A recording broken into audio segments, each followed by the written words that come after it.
So today, my presentation is going to be on one of the sacraments of the church.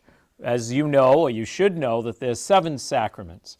And probably the least understood of all the sacraments is the Sacrament of Reconciliation or confession. So I want to spend a little time with you about this sacrament today. As you know, we are now in the season of Lent. We heard that at Mass today. And Lent is really a time, I think, for us to, as I said at Mass today, to kind of once again renew that covenant, renew that relationship with Jesus.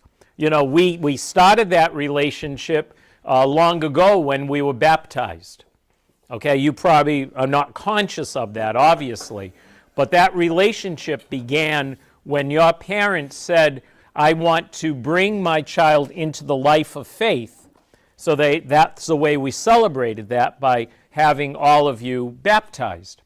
But that's just like the introduction to the relationship.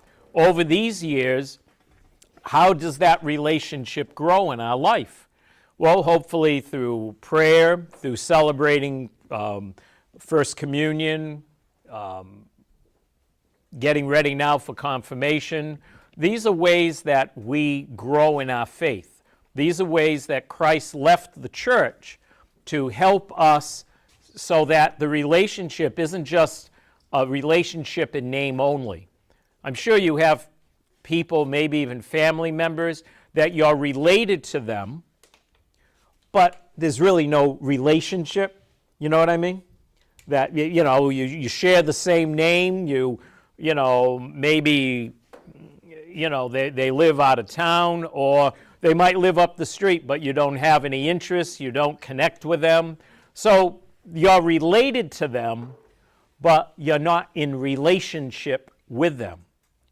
And see, a lot of times people approach faith as, well, we're Catholic, or we're Christian, or we're related to one another by the fact that we share in that baptism. But related to and relationship are 2 entirely different things.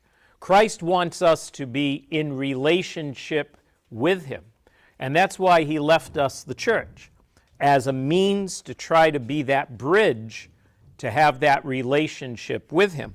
And so we know in relationships with others, we know that there are good times, times that we get along, times that we agree, times that we grow in a good and healthy relationship and friendship.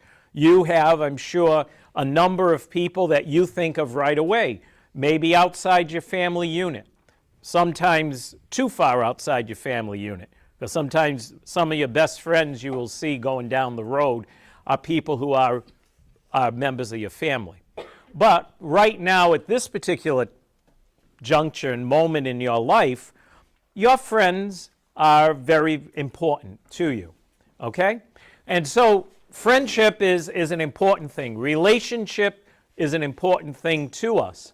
But like every relationship, we need to keep working at it.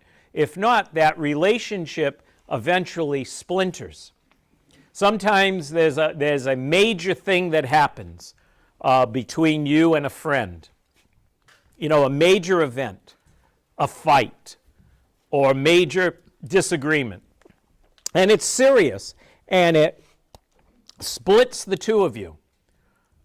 Sometimes that happens when you're moving like from middle school to high school, or elementary school to middle school.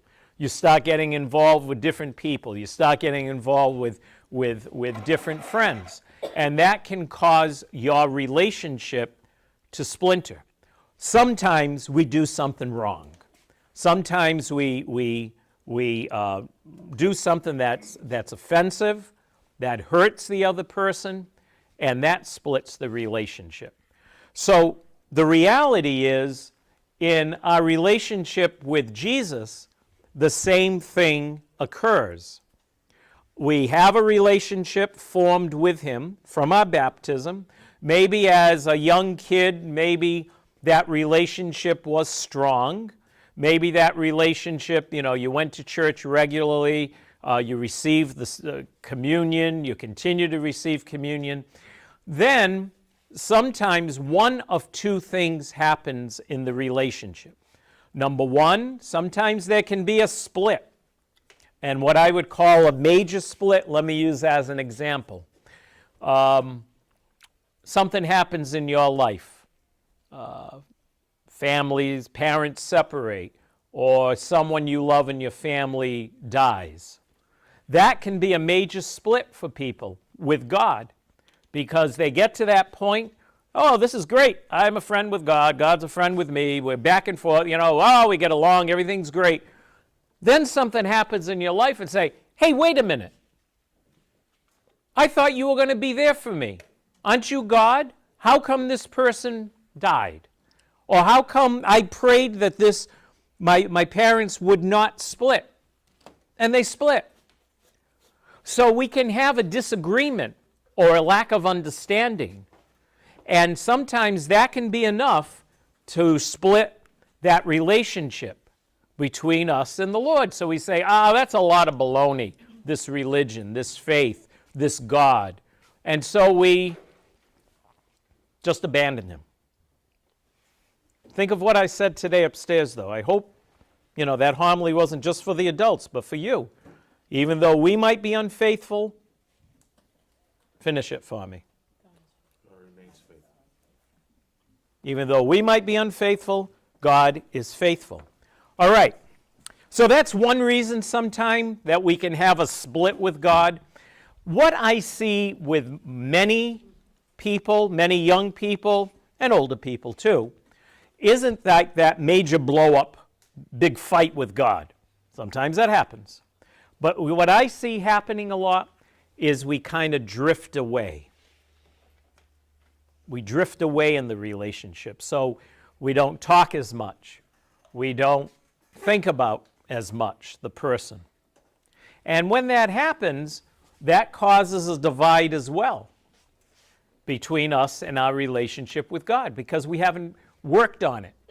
We haven't kind of invested into the relationship. So it's kind of like going from the middle to high school, or elementary to middle school.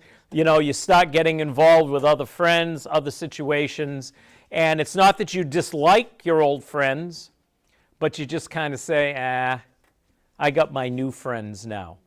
That's what happens, I think, a lot in our relationship with God.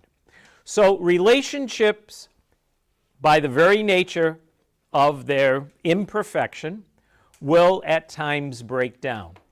And that's why Jesus left us a sacrament, as the ninth grade better know this, a visible sign to celebrate God's grace and presence in our life. He left us a way to kind of mend relationships, get them back on track, allowing us to say, I'm sorry, or acknowledging this wasn't right. And as I say a lot during Lent, to realign our lives with Christ. And that's this sacrament of reconciliation.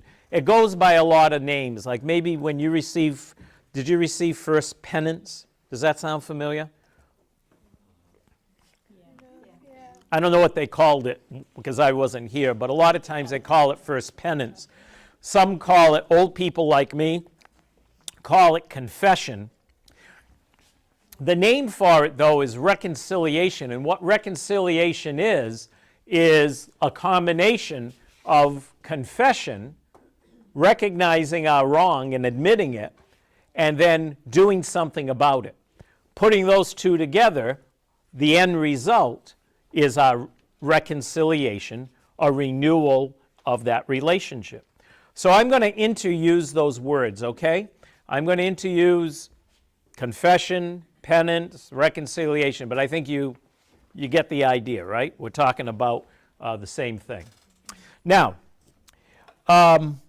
Christ was very much aware of how fragile and imperfect relationships are, because he had apostles. And while we might look at the apostles now, 2,000 years later, and say, wow, they're the foundation on which the church was built. And they were very, very holy and very, very always in a tight relation. They were really Jesus' best friends, for another way of putting it.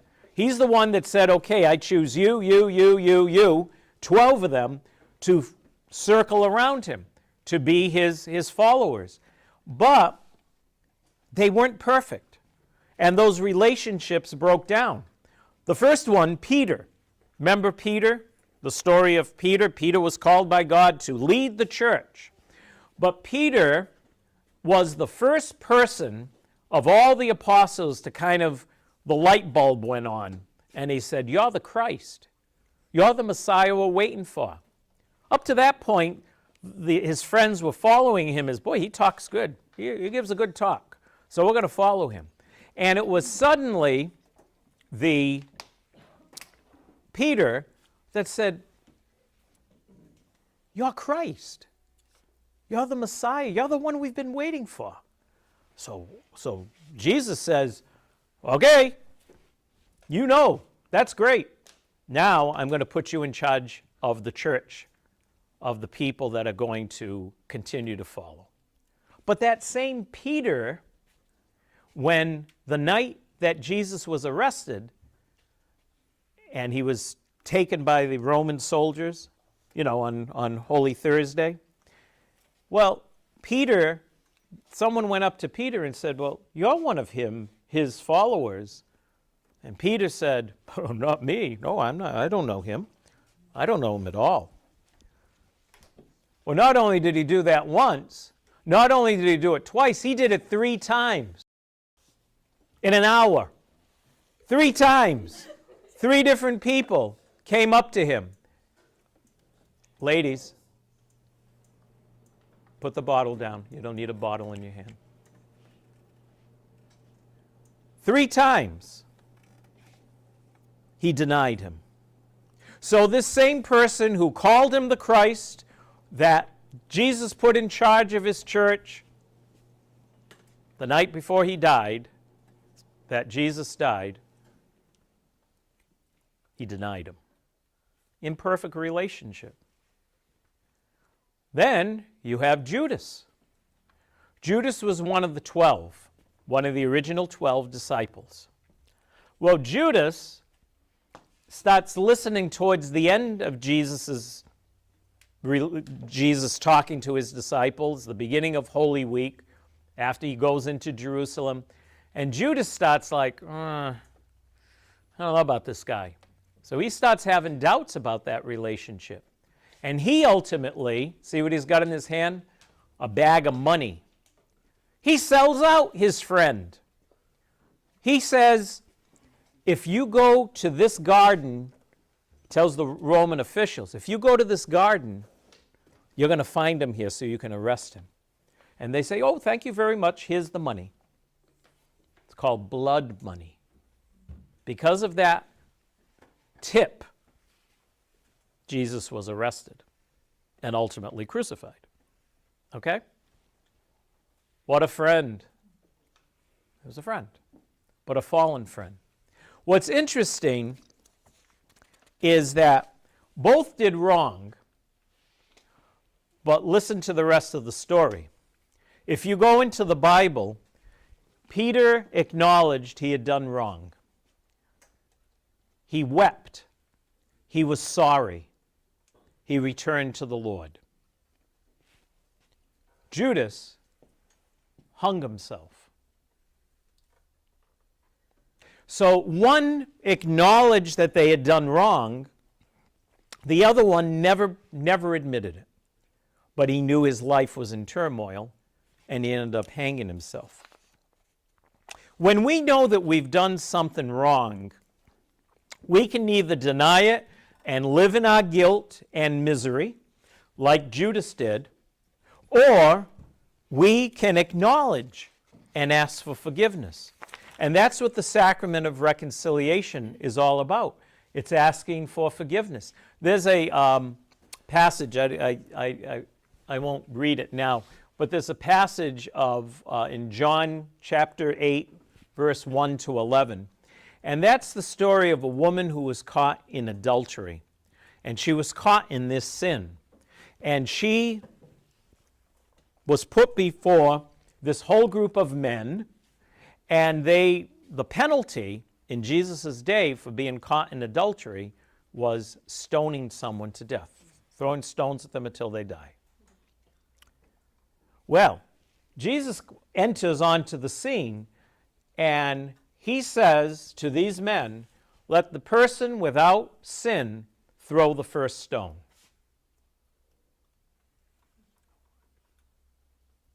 Well, one by one, they start dropping the rocks.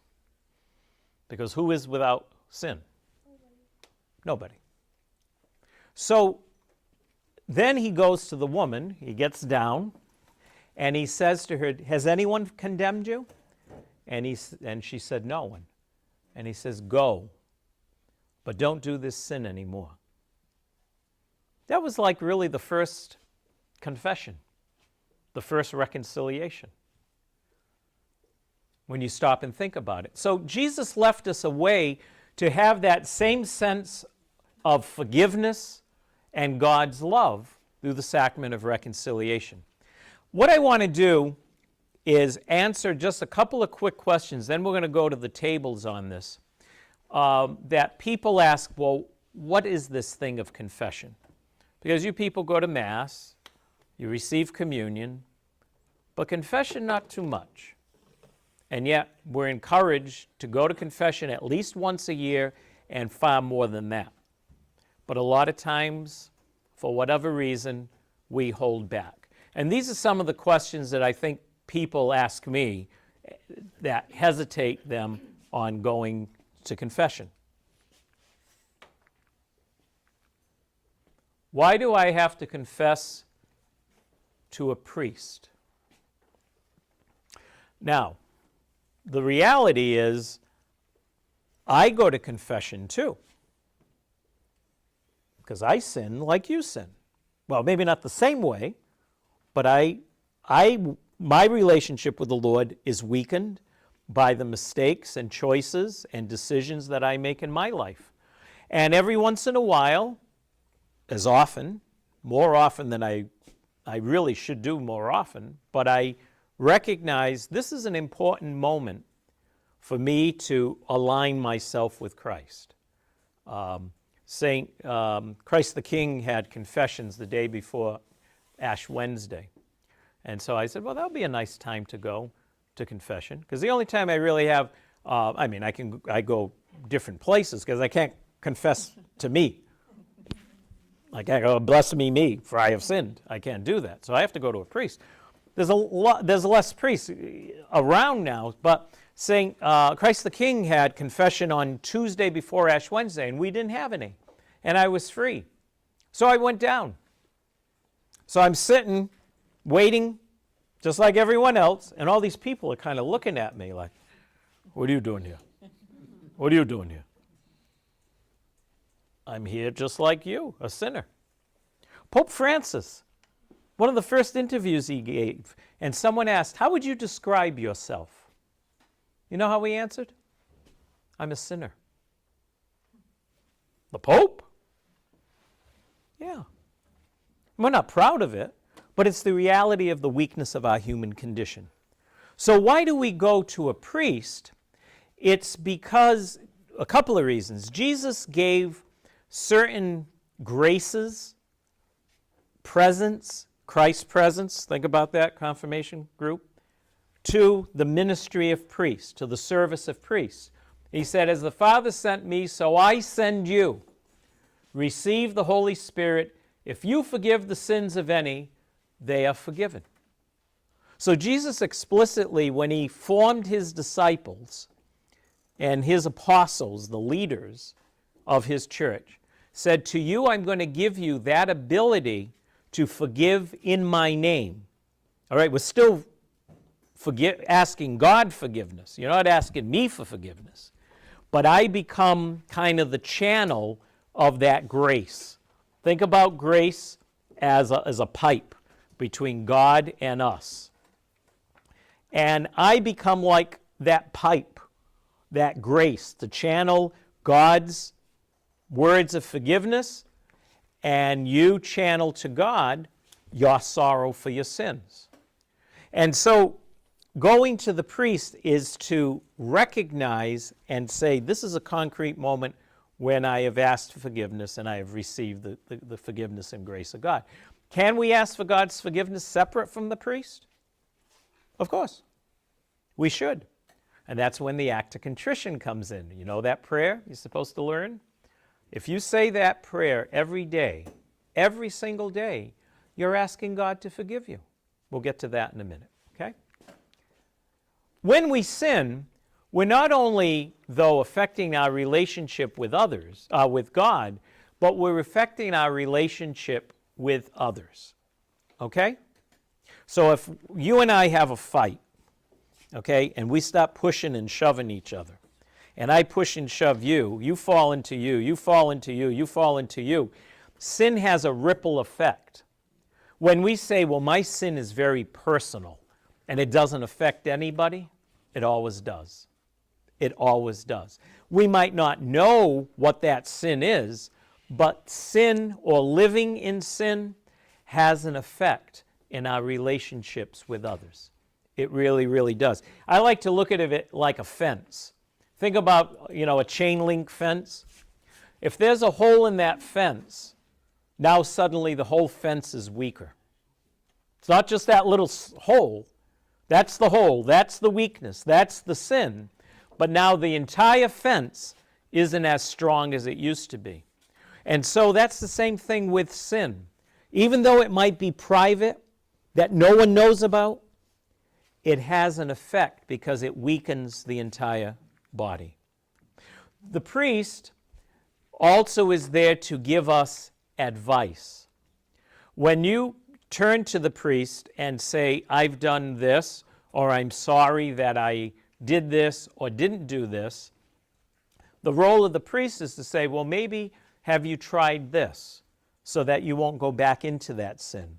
Say there's a situation, your relationship with your parents is souring, and you say, I don't know what I do. I mean, every time I see them, I tell them I hate them. So, I feel, then I might turn and say, maybe you shouldn't say I hate you, Why don't you kind of start with that? Maybe you can say I'm angry and I'm hurt, but maybe you shouldn't just throw up on them with anything that comes out of your mouth. That might be a little advice that maybe you know, but maybe you needed to hear that. So part of the role of the priest in confession is to guide you so that you don't go back into that sin again. Challenge you sometimes. The other thing about confession is that, and you may have heard this, confession is confidential. What I mean by that is my vow as a priest, I can never, ever, ever, ever, ever tell anyone what you told me in a confessional. Now, I can sit here or I can stand here and I can say, 2 days ago, someone went to confession and they told me about a bad fight they had with their brother. I can say that to you in general because you don't know who went. So I can talk about confession and what happens in confession in general, but I can't have, and this is important, particularly because some of you, like Marianne, that I know your families. And it must be a little odd and say, well, gee, if I go to Father Steve and I confess that I robbed a bank or something like that, okay? I can't go to your house later on for dinner with Dad and say, you might want to watch Marianne because I robbed a bank. I can't do that. You know what the penalty is for doing that? Removal from the priesthood. Removal from the priesthood. It has brought priests to jail because of it. And that becomes a very tricky situation. What do you do if someone confesses to murder? The best I can do is I can encourage them to go and report it. This has come up even in adults. This has even come up with issues of abuse, because I am what's called, and Mr. Gallo's called, a mandated reporter. So if there's abuse happening at home, or something happened to you, whether it's physical or sexual, and you come to Mr. Gallo or me, I'm mandated to report that, but not in confession. I can't do it. So I always tell people, you know, if I see something's going on in a certain direction, in confession, I can't reveal that to anybody. Out of confession, I can report it. And that's important on both ways, because sometimes people don't want something to be told. So I want you to understand that, because there aren't too many places left that we can go and feel totally confidential in what we say. There's always that fear, will he go tell? I can't do that. Yeah. Did you say, like, in theory, like, if somebody were to tell you that they were going to do something, you could send, like, a anonymous, like, warning? Yeah, I could do something anonymously. I could do something, like, say if they were going to go, sadly, shoot up a school or something like that. First of all, I wouldn't give them, I wouldn't say, give your blessing, you know, say, okay, you're forgiven, go ahead and do it. No, you know, so I would try to talk them off the ledge, certainly on that. But in a situation like that, I could not give, it could never be seen as coming from confession. That's a very good question, because I'm a little stumped on that one, because technically I really shouldn't even call anonymously, because if it ever gets traced back, that it was in the seal of confession. But see, if I don't give absolution, if I don't give the forgiveness of sins, then it's not technically a confession. How's that? That's one way of doing it. You can't forgive something before it happens. Someone can't Right. say, I'm going to do this, so can I have forgiveness now before I do it? Right. Yeah. I obviously can't, you know, pre-forgive you. You know, it's not like pre-check on a flight. No, I can't do that at all. Yes.